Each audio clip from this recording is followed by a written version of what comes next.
Welcome students, class 10th physics electricity. आज मैंने आपके सामने एक एमसीक्यू क्वेश्चन लिखा हुआ है। चलिए इस एमसीक्यू क्वेश्चन को हम सॉल्व करते हैं।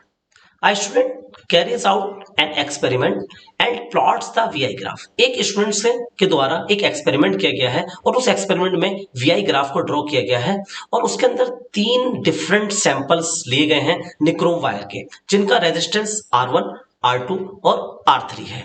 आपको बताना है कि जो ये नीचे 4 ऑप्शन लिखे हुए हैं, इस और 4 ऑप्शन में से कौन सा ऑप्शन करेक्ट है। तो चलिए सबसे पहले आप लोगों ने सुना होगा ओम्स लॉ के बारे में। अगर मैं ओम्स लॉ की बात करूं तो ओम्स लॉ में जो रिलेशन बताया जाता है वो होता है V equal to I R. अब मैं यहां पर एक करंट को कांस्टेंट ड्रॉ कर लेता हूं जो सभी के लिए सेम रहने वाला है। कि मैंने करंट को ड्रॉ कर दिया, दैट इज कॉल्ड आई। अब R1 के लिए जो वोल्टेज है उसको मैंने ड्रॉ करे, R1 के वोल्टेज हो गए मेरे पास, लेट कर लिया V1। और रेजिस्टर 2 जो है R2 वाला, उसके लिए मैंने यहां पर वोल्टेज ड्रॉ कर लिए V2। और जो रेजिस्टेंस 3 है R3, उसके लिए मैंने ड्रॉ कर दिया V3। अगर आप वोल्टेज में रिलेशंस देखेंगे तो आपको क्या रिलेशन दिखेगा कि जो V1 है वो लेस देन होगा V2 से, और जो V3 है वो लेस देन होगा V2 से।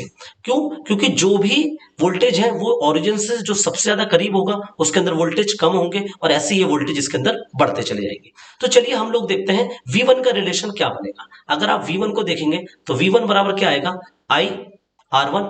दूसरी इक्वेशन में V2 निकालेंगे आप लोग तो क्या निकलेगा, I R2। और V3 के अंदर जो आपको रिलेशन निकलेगा उसे बोलेंगे I R3। इस तरीके से ये 3 इक्वेशंस आपको मिल जाएंगी और इन 3 इक्वेशन से आप लोग R की वैल्यूज को फाइंड आउट कर सकते हैं और ये पता लगा सकते हैं कि R1, R2, R3 के बीच में क्या रिलेशंस है। तो चलिए सबसे पहले हम लोग कंपैरिजन करते हैं यहां पर V1 और V2 के दरमियान में। अगर आप देखेंगे V1 और V2 को तो दोनों के अंदर आप देख रहे हैं कि V2 is greater than V1। तो सेम उसी तरीके से अगर V2 की वैल्यू V1 से ज्यादा है तो हम कह सकते हैं कि जो R2 की वैल्यू होगी वो इज ग्रेटर देन होगी R1 से, क्योंकि अगर V2 बड़ा है V1 से तो करंट सेम होने की वजह से R2 is greater than R1 कहलाएगा। सेम उसी तरीके से हम लोग V2 और V3 के अंदर भी कंपैरिजन करेंगे। V2 और V3 के अंदर आप क्या देख रहे हैं कि V3 इज ग्रेटर देन है, V3 is greater than V2, यानी V3 की वैल्यू V2 से बड़ी है। सेम उसी तरीके से R3 की वैल्यू भी R2 से बड़ी हो जाएगी। तो यहां पर रिलेशन आ गया R3 is greater than R2।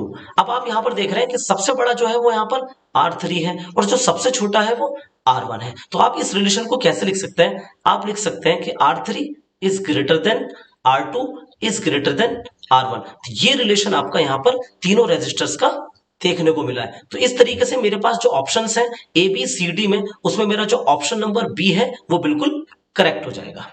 तो उम्मीद है कि आपको हमारी ये वीडियोस अच्छी लगी होगी, समझ में आई होगी। अगर आपको हमारी वीडियोस समझ में आती हैं तो आप हमारे जिया ऑनलाइन क्लासेस ऐप को डाउनलोड कर सकते हैं और हमें फेसबुक और ट्विटर पर भी फॉलो कर सकते हैं। और किसी भी क्वेरीज के लिए आप हमें हमारे नंबर पे कॉल भी कर सकते हैं और व्हाट्सएप भी कर सकते हैं। Okay, thank you so much.